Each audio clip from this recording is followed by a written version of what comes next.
Olá, hoje a gente vai mergulhar fundo na fronteira americana do século XIX. E vamos usar uma fonte, bem, um pouco diferente, né? Um guia de RPG, o GURPS Old West. Que, assim, apesar de ser para jogo, ele é baseado em pesquisa, tenta recriar a época. Exato. Então, a nossa ideia aqui é garimpar mesmo os detalhes da vida, dos desafios, sabe? Tentar ver um pouco além do mito do cinema. Ok, vamos nessa. Vamos lá. É um período fascinante mesmo. Cobre, desde 1803, a compra da Louisiana até o fim do século. Muita transformação, migração, a corrida do ouro. É muita coisa. O guia tenta dar conta dessa vastidão toda. Pois é. E a imagem que vem logo é de aventura, né? Tiroteio. Mas o guia já mostra de cara um lado bem mais bruto. Bem mais. A expansão para o oeste não foi só cowboy. Começou com exploração oficial mesmo. Lewis and Clark, por exemplo, que foram mapear o território novo. Uma viagem gigante até o Pacífico. Isso. E o Zebulon Pike também explorando mais para o sudoeste. Mas antes até dos colonos chegarem em peso, tinham os Mountain Men, os caçadores de pele. Ah, sim.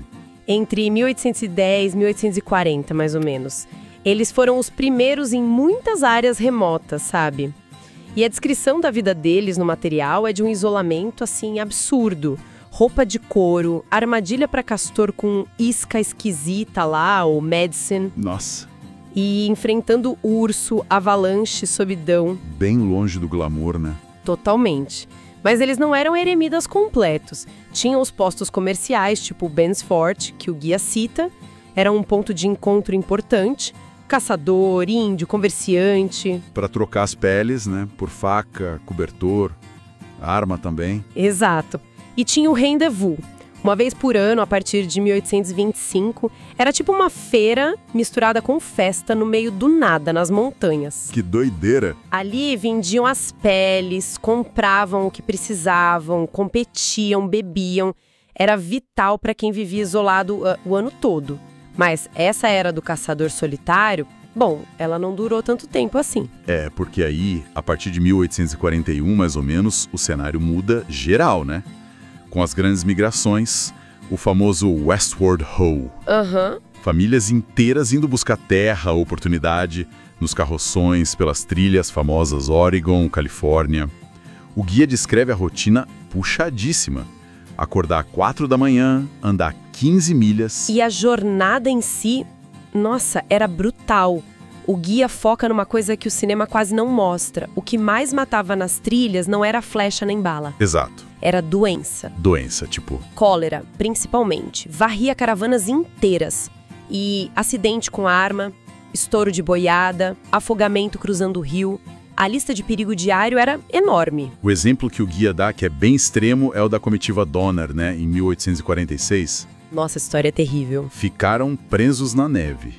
E aí, bom, tiveram que recorrer ao canibalismo. É pesado, mas joga um balde de água fria na ideia romântica da viagem, né? Mostra como a vida era frágil ali. Totalmente. E outro motor fortíssimo para essa ocupação foi o quê? Ouro. Ah, a corrida do ouro. Exato. A partir de 1848, lá na Califórnia, Sutter's Mill. A notícia correu o mundo. Atraiu os 49ers, a população da Califórnia. Explodiu. Imagina. O guia descreve bem a febre do ouro, né? Gente largando tudo para ir atrás da riqueza fácil. Mas assim, a real é que pouquíssima gente enriqueceu de verdade. A mineração no começo, com bateia, era até acessível, mas logo vieram métodos mais industriais e muita gente se frustrou. E falando em oeste, não dá para não falar de vaqueiro e gado, né? De jeito nenhum. Depois da Guerra Civil, o Texas tinha milhões de cabeças de gado Longhorn, meio selvagem. Aí, com a ferrovia chegando mais perto, veio a ideia: levar esse gado para o norte, para os mercados. E aí que entram os famosos cattle drives, as grandes comitivas de gado. Jornadas de meses, vaqueiros levando milhares de cabeças por centenas, milhares de quilômetros. Nossa Senhora. O guia descreve o trampo que era. Lidar com estouro de manada, tempestade, sede, atravessar rio e conflito também, né? Conflito não só com o índio, mas Com fazendeiro também, né, que começaram a cercar tudo. Arame farpado. Exato.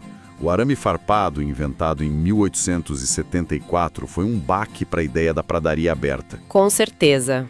E isso, junto com os invernos terríveis, o guia menciona os de 1885 a 87, que mataram milhões de cabeças de gado de frio e fome, aquilo meio que marcou o fim dessa era da boiada livre, sabe? O fim do cowboy romântico do cinema, né? A indústria teve que mudar. Rancho cercado, manejo mais controlado.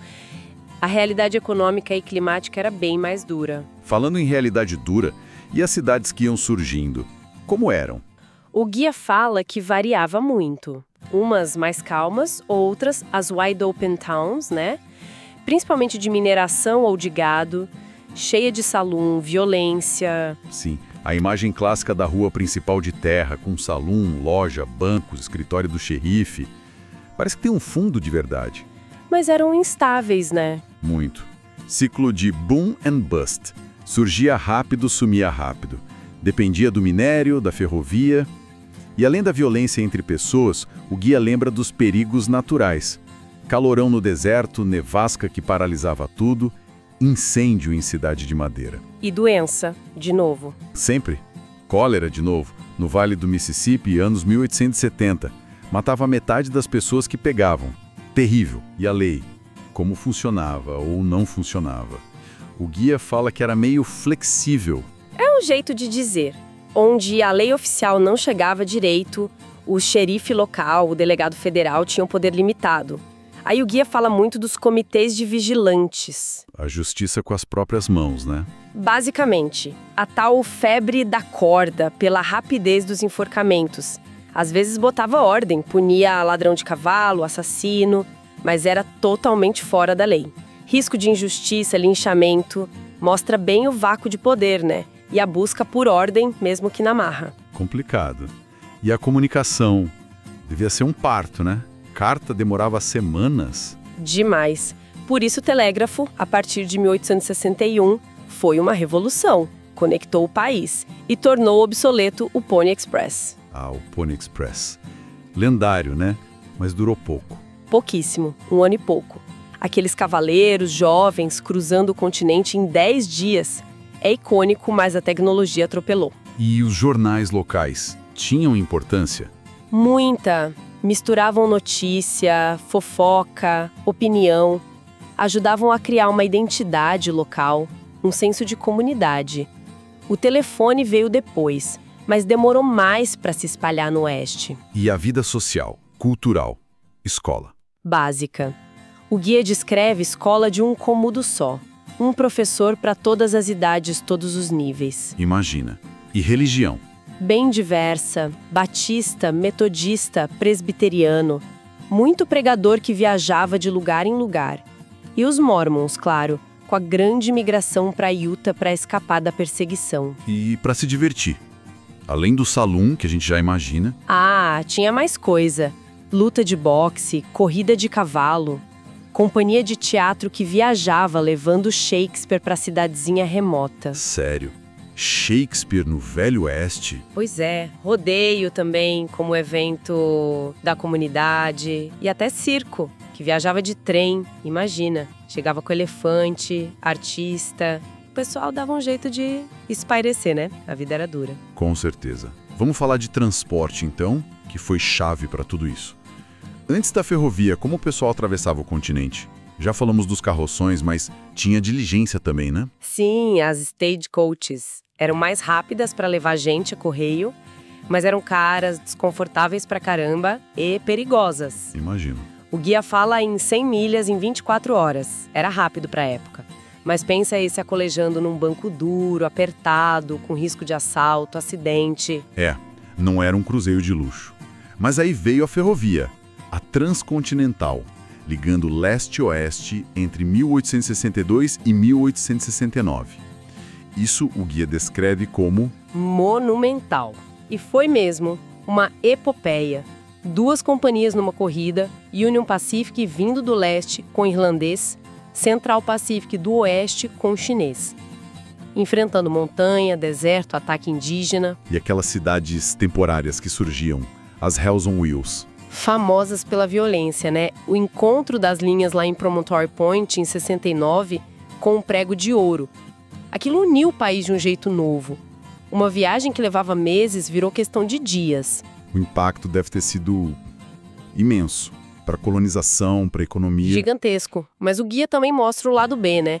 Conflito por terra entre ferrovia e colono, preço de frete abusivo. E o papel da ferrovia na quase extinção dos búfalos facilitou a caça comercial em massa? Exatamente. E isso destruiu a base da vida dos povos indígenas das planícies. Os ataques deles aos trens, às equipes de construção, era uma tentativa de resistir a essa força que estava acabando com o mundo deles. O guia até ensina a roubar trem. Tem isso. Como tirar trilho, usar sinal falso. O alvo era sempre o dinheiro, claro. Mostra como até o crime se adaptou, né? É verdade. E antes e junto com a ferrovia tinham os rios, né? Mississippi, Missouri. Fundamentais. Desde as canoinhas e barcos de pele de búfalo dos índios, até os barcos a vapor gigantes dos steamboats. A partir de 1830 eles dominaram. Rápidos, levavam muita carga. Mas perigosos também, explodiam direto. Nossa, agora um ponto delicado. Os povos nativos. Como o guia descreve eles... E é bom lembrar, é a visão de uma fonte específica, né? Um guia de RPG dos anos 90, mesmo que pesquisado. Sim, é importante ter isso em mente. O guia mostra que eram muitos povos, culturas muito diversas, e aponta a política do governo americano como fator principal para o deslocamento, para a perda de terras, desde promessa quebrada até remoção à força para reserva em terra ruim. O Dawes Act de 87, que queria acabar com a terra comunal e assimilar o índio, é um exemplo disso. O foco maior do guia parece ser nos índios das planícies, né? Sioux, Cheyenne, Comanche. A cultura deles girava em torno do búfalo. O búfalo era tudo. A vida nômade seguindo a manada, a organização em sociedades guerreiras. O guia fala de umas práticas tipo a contagem de golpes, que era mais honroso tocar no inimigo em batalha do que matar. Isso. Desafia um pouco a nossa ideia de guerra indígena, né? A guerra muitas vezes era por cavalo, por honra, vingança. O guia menciona as armas deles, arco, lança, tomahawk, e como foram adotando arma de fogo. E fala de escalpelar, mas diz que não era todo mundo que fazia e que branco também fazia às vezes. Os Sioux, os Lakota, são destacados pela resistência, tipo em Little Big Horn. Os Comanche, como os mestres do cavalo no sul. Mas cita outros também, né? Pueblo, Navajo, Apache. Sim, no sudoeste. É uma diversidade enorme que a gente acaba perdendo na imagem genérica do índio, né? E tem uma parte sobre o que o guia chama de magia indígena. Descreve a visão de mundo espiritual deles. É a crença em espíritos na natureza, o papel do homem medicina, o xamã como curandeiro, líder espiritual. Fala de rituais como a busca da visão, para conseguir poder, orientação, e cerimônias como a dança do sol, do Sioux. É interessante ver esse reconhecimento da complexidade espiritual, mesmo que resumido e, bom, no contexto de um jogo. E o guia menciona também a dança fantasma, né? O movimento religioso já no fim do século XIX. Isso, uma mensagem de esperança meio desesperada, né? Se dançassem, os mortos voltariam, os búfalos também, e os brancos iriam embora. Usavam umas camisas que achavam que protegiam de bala. Que triste. E as autoridades ficaram com medo daquilo. A tensão explodiu no massacre de Wounded Knee, em 1890. Os soldados cercaram um grupo de Sioux que seguia a dança fantasma e mataram mais de 150. Homens, mulheres, crianças. Meu Deus. Um fim trágico que o guia aponta como o fim das guerras indígenas em larga escala. Uma conclusão muito brutal para essa era toda. Ufa! Que mergulho nessa fonte. Fica muito claro que a fronteira americana que esse guia descreve foi bem mais que duelo no pôr do sol. Foi um caldeirão mesmo. Oportunidade, desespero, inovação, brutalidade, encontro, conflito, tudo junto. Bem mais complexo e duro que o mito. O que a gente tira disso tudo, afinal? Olha, acho que a gente tira que foi um período que definiu muito os Estados Unidos, sabe? Forjado nesse choque de culturas, na exploração de recursos, no avanço tecnológico rápido da ferrovia, mas também em muita violência, muito deslocamento de gente.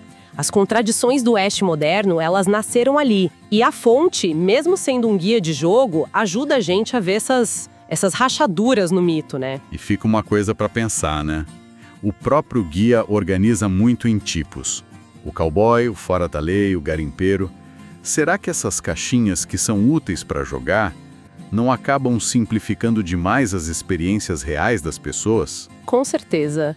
A vida real é sempre mais bagunçada, né? Exato. As pessoas não cabem nessas caixas tão fácil. E o que mais será que essa visão específica de um Bia dos anos 90 pode ter deixado de fora? Ou interpretado de um jeito particular? Fica aí, para a gente continuar pensando. Até a nossa próxima exploração!